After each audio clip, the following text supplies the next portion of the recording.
Memorial Day, like the military itself, is largely cut off from its historic meaning for many Americans. They have forgotten what the military stands for in this nation's history. Many Americans have no experience with or connection to the military. There are many reasons for this disconnect. We have fewer and fewer veterans to share their stories, and many of our older veterans, especially those from World War II and Korea, tend to be reticent. They often don't talk about their service. Today we have the smallest army we've had in 50 years. Unlike past periods in our history, the majority of members of Congress today have not served in the military. Many Americans do not have any relatives or even neighbors who serve now or have ever served in the military. In fact, many Americans today have never even met a soldier.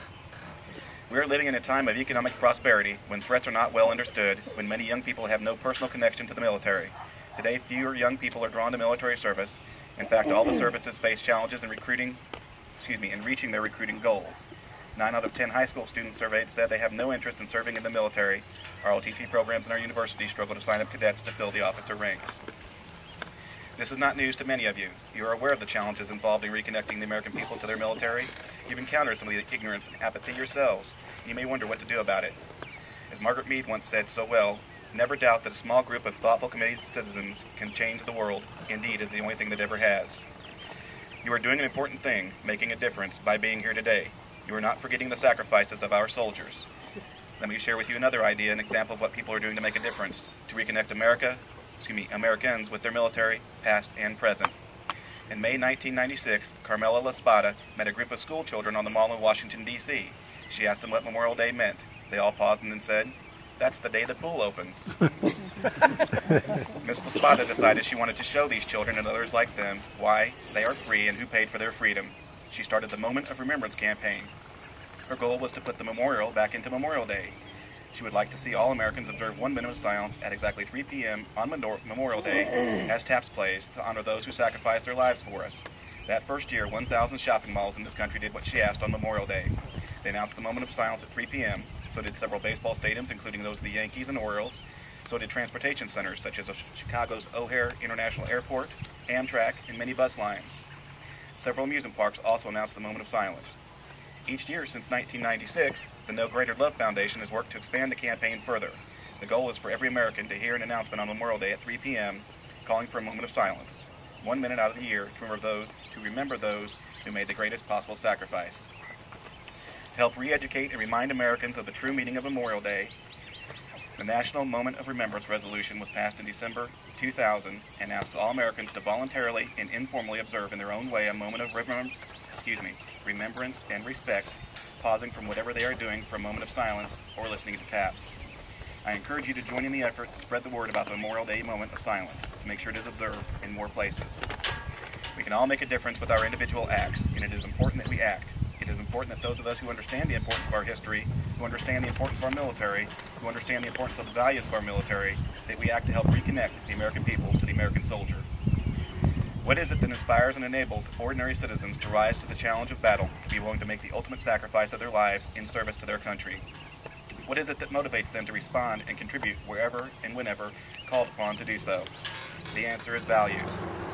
The proud legacy of our military and our country is grounded in these core values: loyalty, duty, respect, selfless service, honor, integrity, and personal courage.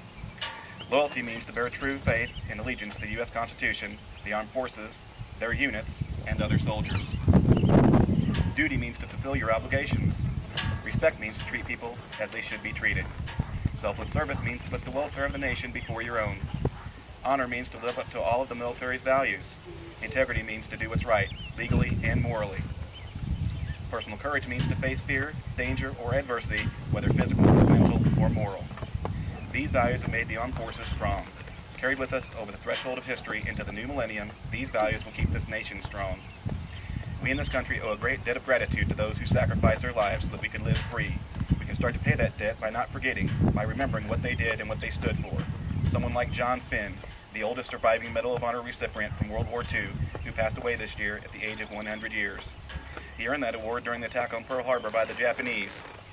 On the morning of Sunday, December 7, 1941, Chief Petty Officer Finn rushed to his naval station after the attack commenced.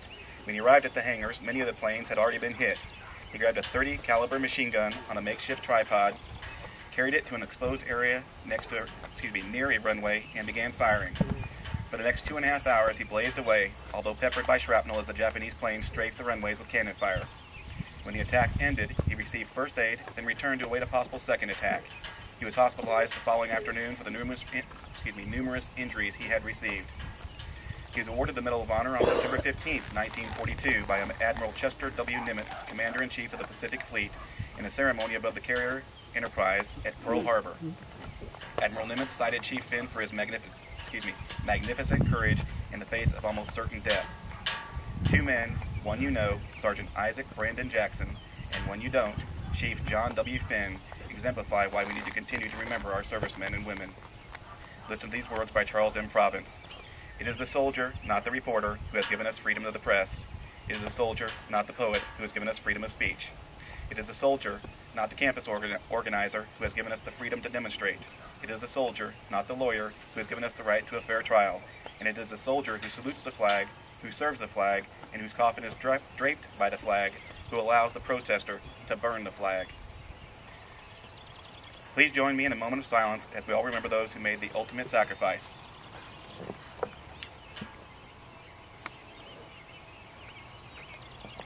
I ask that you please continue to make a difference with your words and actions. Thank you for coming.